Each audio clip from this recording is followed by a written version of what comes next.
dimudahkan Allah Ta'ala untuk bisa meluangkan waktu kita, yaitu berusaha istiqomah dalam rangka thalabul ilm, mencari ilmu yang kita sampaikan di dalam setiap hari Senin siang ini, insyaallah.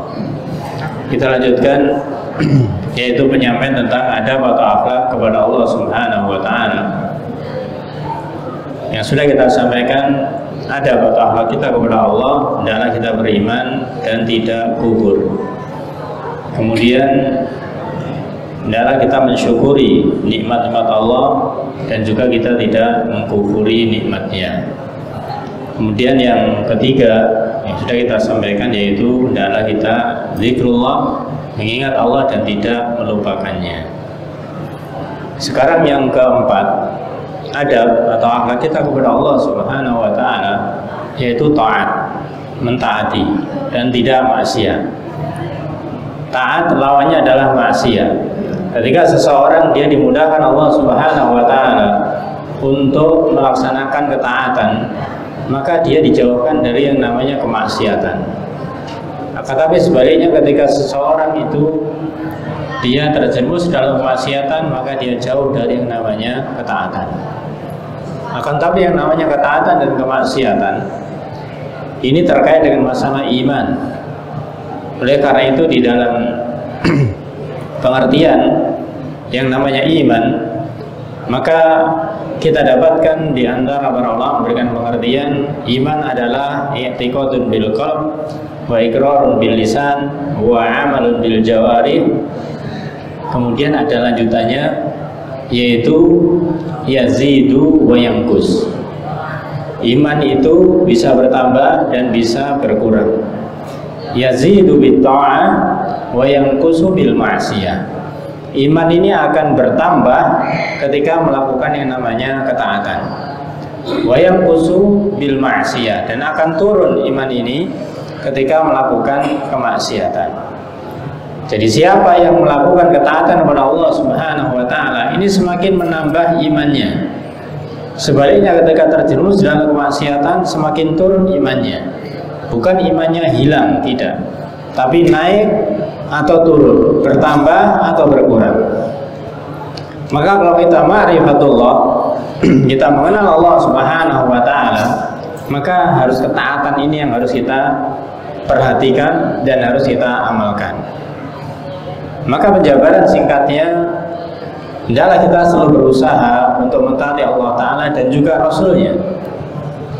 Karena mentaati Allah, konsekuensinya adalah mentaati Rasulnya.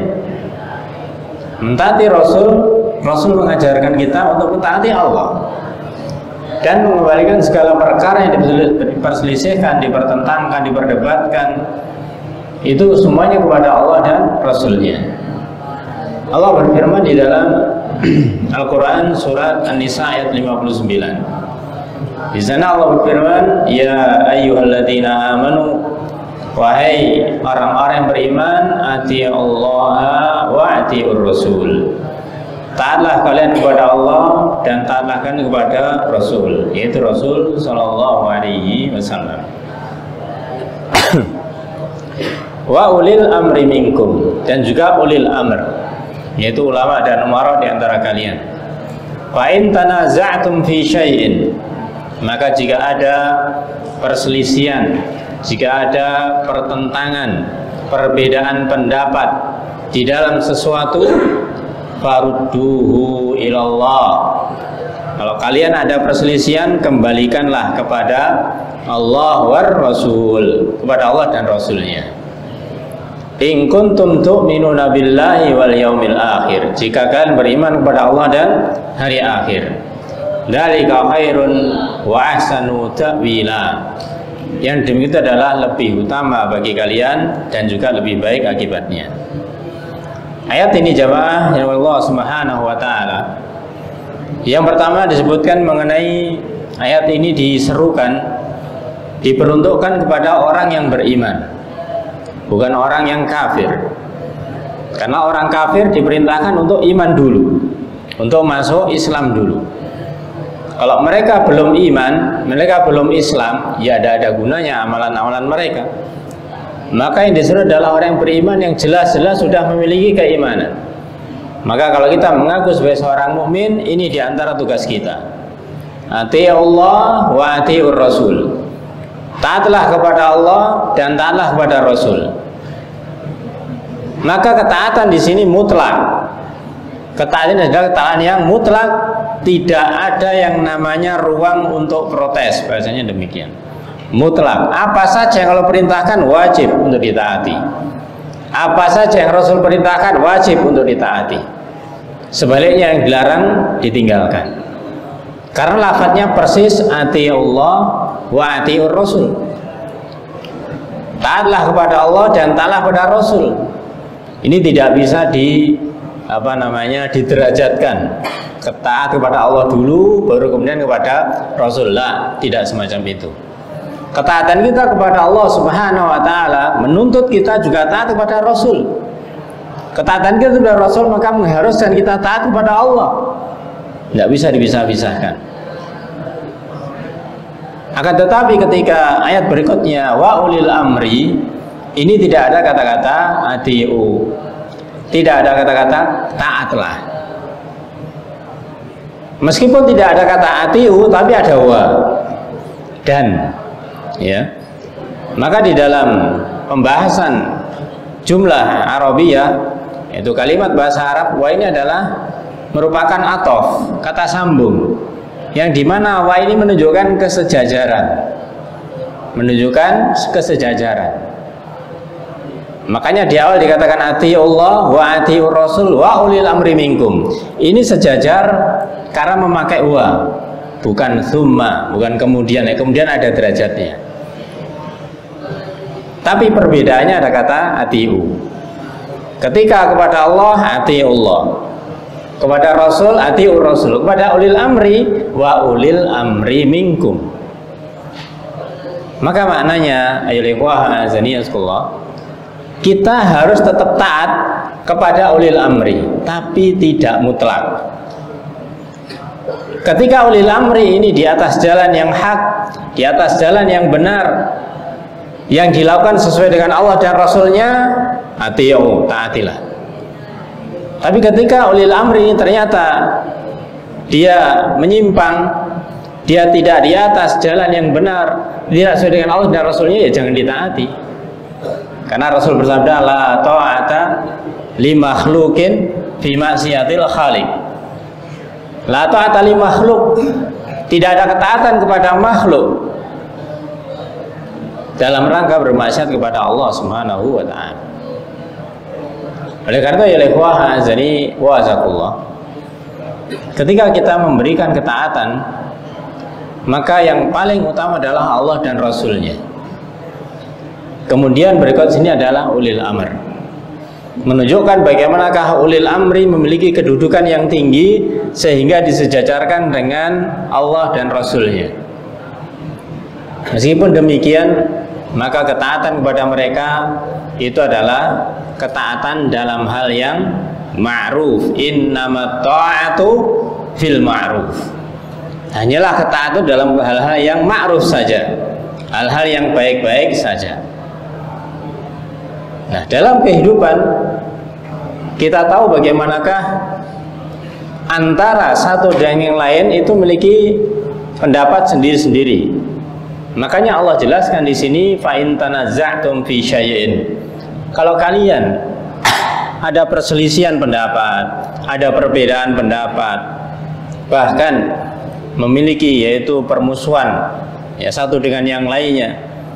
Maksudnya sesama muslim, sama orang kafir ya jelas musuh. Sama muslim sampai keras ya perselisihannya. Maka solusinya bagaimana? Penyelesaiannya bagaimana? Farudduhu ilallah war rasul. Maka kembalikanlah kepada Allah dan Rasulnya. Ketika tidak ada permasalahan, taati Allah, taati Rasul, taati amr, selesai. Tidak ada permasalahan. Kita ada masalah, maka kembalikan lagi kepada Allah dan Rasulnya. Hanya orang-orang yang melakukan ini siapa orangnya? Ayat berikutnya, in kuntum tu'minuna billah wal yaumil akhir. jika kalian beriman kepada Allah dan hari akhir. Ini menunjukkan tidak mudah, menunjukkan bahwasanya tidak semua orang yang menyatakan dirinya beriman kemudian dia mengatakan taat kepada Allah, taat kepada Rasul, bahkan kepada pemerintah, tapi ketika perselisihan dia mengikuti hawa nafsunya sendiri, mengikuti keinginannya sendiri. Berarti tidak kembalikan kepada Allah dan Rasul. Berarti dia tidak masuk di dalam persyaratan in kuntum tu'minuna billah. Kalau kalian benar-benar beriman kepada Allah dan hari akhir. Kalau kita taat kepada Allah, kepada Rasul, ulil amr, ya, ada permasalahan kita kembalikan kepada Allah dan Rasulnya. Ini didasari dengan iman kita kepada Allah dan Rasul, dzalika khair. Itu adalah lebih baik. Wa ahsanu ta'wila, dan adalah merupakan sebagus-bagus akibat. Karena semuanya kita kembalikan kepada Allah dan Rasulnya. Selanjutnya ya ikhwah azani wa azkullah, dijelaskan oleh karena itulah seorang mukmin akan selalu tunduk terhadap keputusan Allah Subhanahu wa taala dan Rasulnya. Ini seorang mukmin yang in kuntum tu'minuna billah wal yaumil akhir. Jika kalian beriman kepada Allah dan hari akhir, maka dia akan selalu tunduk apa saja yang sudah Allah tetapkan, apa saja yang telah Rasul tetapkan. Karena Allah menegaskan di dalam surat yang lainnya, ayat yang lainnya, dalam surat Al-Ahzab ayat yang ke-36, Allah berfirman, wa ma kana lil mu'minin wala mu'minatin idza qadallahu wa rasulahu amran ay yakuna lahumul khiyarah min amrihim wa may ya'sillah wa rasulahu faqad dhalla dhalalan mubina. Yang artinya bahwasanya wa ma kana lil mu'minin wala mu'minah, dan tidaklah patut bagi orang mukmin laki-laki dan mukmin perempuan, tidak patut, tidak pantas, tidak layak.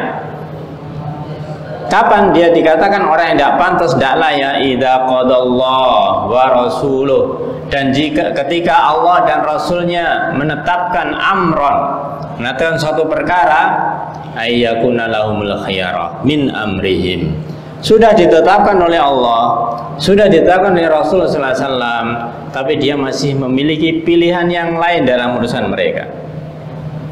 Dengan bahasa gampangnya, ketika seseorang bicara masalah politik misalkan, ya, bicara masalah politik, diingatkan di dalam pemerintahan itu bagaimanapun kondisi seseorang, apapun jabatannya, dia harus mengemban amanahnya Allah.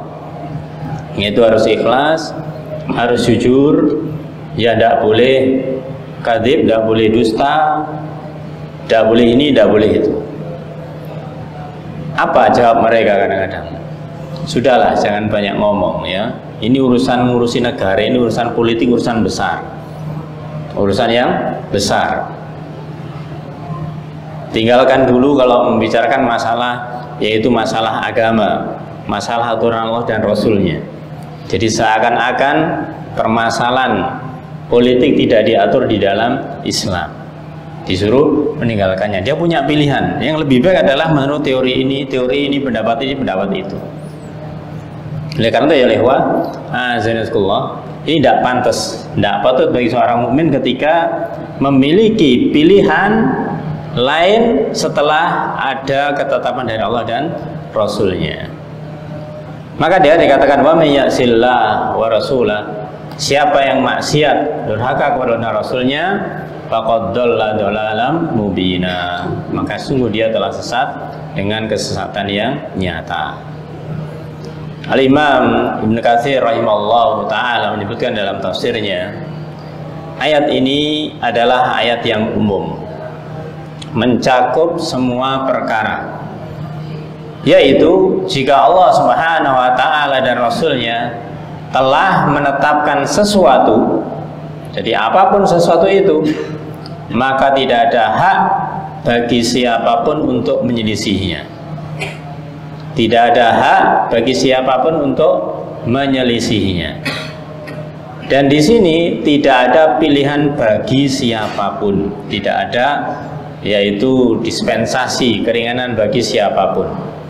Tidak ada juga pendapat dan perkataan, ya, maksudnya tidak boleh menerima pendapat perkataan selain Allah dan Rasulnya yang menyelisih ketetapan Allah dan Rasulnya.